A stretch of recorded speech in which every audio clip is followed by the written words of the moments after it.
யார் செஞ்ச வேலையே தெரியல. அதாவது கைதிகளெல்லாம் பரோல் விட்ட மாதிரி அனைத்து மருத்துவமனைகள், அதாவது மனநலம் சரியில்லாத மருத்துவமனைலாம் திறந்து விட்டா மக்களை போய் பழகுன்னு யாரோ திறந்து விட்டாங்களாட்டுங்குது. அந்த மாதிரி தான் இருக்குது இந்த ஜென்சி மீட்டப், அதாவது டிஎம்கேவோட ஜென்சி மீட்டப். அதாவது அறிவார்ந்த சிந்தனையாளர்களை கட்சியில் புதுசாக கொண்டு வந்தால் தான் அந்த கட்சி உருப்பிடும், மறுபடியும் வெற்றி பெற முடியும் அப்படின்றது கூட தெரியாமல், அறிவார்ந்த சிந்தனையாளர் சார்ந்தா இல்லாமல் இவங்க யாரோட கட்சியோட பிராண்ட் அம்பாசிடர் யார் தெரியுமா? அதான் ஜூலி, பிக் பாஸ் ஜூலியா, அது கிட்னி திருட்டு ஜூலியான்னு எதுவும் தெரியல. அந்த ஜூலி தான் வந்து இந்த பிராண்ட் அம்பாசிடர். அதுக்கப்புறம் பார்த்தீங்கன்னா இது அடுத்தது யாரை போக போகிறான்னு தெரில. ஒருவேளை நம்ம வாட்டர்மெலன் ஸ்டார் திவாகரை கூட கூட்டு வந்து நீங்கள் தான் என் கட்சியை காப்பாற்றணும் அப்படின்ற அளவுக்கு கூட வந்தாலும் வருமா தெரியல. அப்படி தான் இந்த மீட்டிங்கு இருந்துச்சு. சரி, நானும் எல்லாம் போகிறேன். அந்த மீட்டிங்கில் உட்காந்துட்டு இருக்கவங்கெல்லாம் பார்த்தாக்கா பூரா வந்து இளைஞர்கள் தான் உட்காந்துட்டு இருப்பாங்க, எல்லா இளைஞர்கள் அப்படின்னு பார்த்தாக்கா கிட்ட உத்து ஜூம் பண்ணி பார்த்தா தெரியுது பூரா கெழுக்கட்டிங்க. பூரா 50 வயசு 55 வயசு பூரா வயசானவங்களை தூக்கி வந்து போட்டு உட்கார வச்சு ஒரு 20-30 சேரை போட்டு உட்கார வச்சு அவங்களுக்கு வேறு ஒன்றும் தரவில்லை. டிவி ஒரு பிஸ்கெட் கொடுத்தா போதிக்கும். அவங்க ஒரு 200 ரூபீஸ் லிஸ்ட்டில் இருக்கிறவங்க தான் அவங்க தான். அதனால் அவங்களுக்கெல்லாம் சாதாரண விஷயம். அதுக்கப்புறம் தூக்கி வந்து போட்டு உட்கார வச்சுருக்காங்க. கிட்ட பார்த்தா தெரியுது எல்லாம் வயசான கெழுக்கட்டிங்க. கேட்டால் ஜென்சி மீட்டப்பான். ஜென்சி மீட்டப்னா என்னானே தெரியாத ஜென்சி மீட்டப்னு சொல்லிட்டு பூரா வயதான கிளக்கட்டிங்கலாம் போட்டுக்கிறோம்.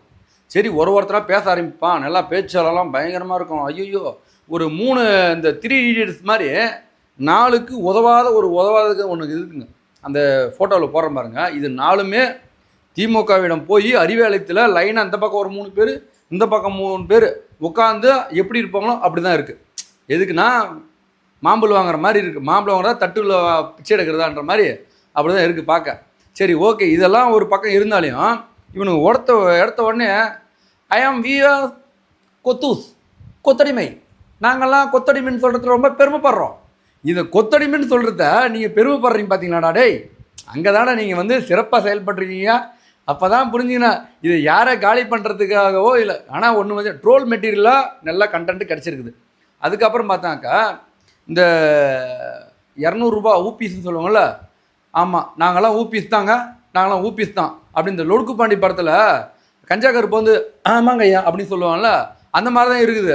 நாங்கள்லாம் 200 ரூபீஸ் தான் ஆமாங்க அப்படின்னு சொல்கிறானுங்க. இதிலே ஒரு இதுக்கப்புறம் என்னன்றான், நாங்களாம் வாழை மரம் மாதிரி வெட்ட வரவங்கள, நாங்கள் ஆலமரம் மாதிரி 75,000 கட்சிடான்றான். ஏன்டா வெட்ட வளர்றதுக்கு வாழை மரமாக இருந்தால் கூட பரவாயில்ல, அதனோட ஆலமரம்னா அப்படி நின்று இருக்குமாடா? புயல் அடித்தா உளுந்து போடுதுடா நிறைய ஆலமரம்லாம் இப்போல்லாம். அதுக்கப்புறம் ஒருத்தனான்றான் வாழை மரம் மாதிரின்றான், ஒருத்தனான்றான் ஆலமரம் மாதிரின்றான். இது எது தான் திமுகவை சொல்ல வரான்னு ஒன்றும் புரிய மாட்டேங்குது. சரி, இவங்களுக்கான பாடம் தெளிவாக புகட்டியிருக்காங்க. இதுக்கெல்லாம் வந்து ஒரு ஆள் அதுக்கப்புறம் அந்த கட்சி நிர்வாகி ஒருத்தர் பேசுகிறார். என்னன்றாருன்னா, இந்த திமுகவெல்லாம் யாராலும் அசைச்சு பார்க்க முடியாது, இதெல்லாம் வந்து ஸ்ட்ராங்கான கட்சி அப்படின்றான். ஏப்பா, அதை அடித்து காலி பண்ணி தான் இன்றைக்கி குளத்தூரில் உங்கள் தலைவனே தோற்று இந்த கட்சின்னு ஒன்று இருக்குதான்னு இந்த 5 ஆண்டுகள் இருக்குதா பார்க்கணும். அது தெரியாமல் ஜென்சி மீட்டப்னு சொல்லி நீங்கள் ஒரு பக்கம் பேசிகிட்டு இருக்கீங்க. சரி பேசுங்க, வேறு வழி இல்லை. அதுக்கப்புறம் ஒரு மூதேவி வந்து என்னானது, இது வந்து குடும்ப அரசியல் தான் நாங்களாம் பண்ணிகிட்ருக்கோம். அது எல்லாருக்கும் தெரிஞ்சு வச்சு தான் ஆண்டு காலமாக குடும்ப அரசியல் போட்டு மக்களை வதக்குவதாகவே இந்த மாதிரியான ஒரு சூழ்ச்சிகளை பண்ணுறீங்க.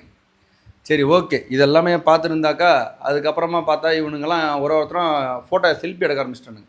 ஜென்சி மீட்டப்னு கதை ஆரம்பிச்சிட்டாங்க. இதில் யாரை நீங்கள் மையப்படுத்தி யாரை ட்ரோல் பண்ணணும்னு நினச்சிங்களோ, இந்த நம்பர் 1 ட்ரோல் மெட்டீரியலாக இந்த அறிவாளிகள் 6 பேருமா ஆகியிருக்காங்க. இவங்கெல்லாம் கொஞ்ச நாளாக வந்து யூடியூப்பில் விலை வந்த திமுகவின் ஒரு 200 ரூபீஸாக இருந்தாங்க. அவங்களே ஒத்துக்கிறாங்க வயலே, நாங்கள்லாம் 200 ரூபீஸ் தாங்க அப்படின்னு.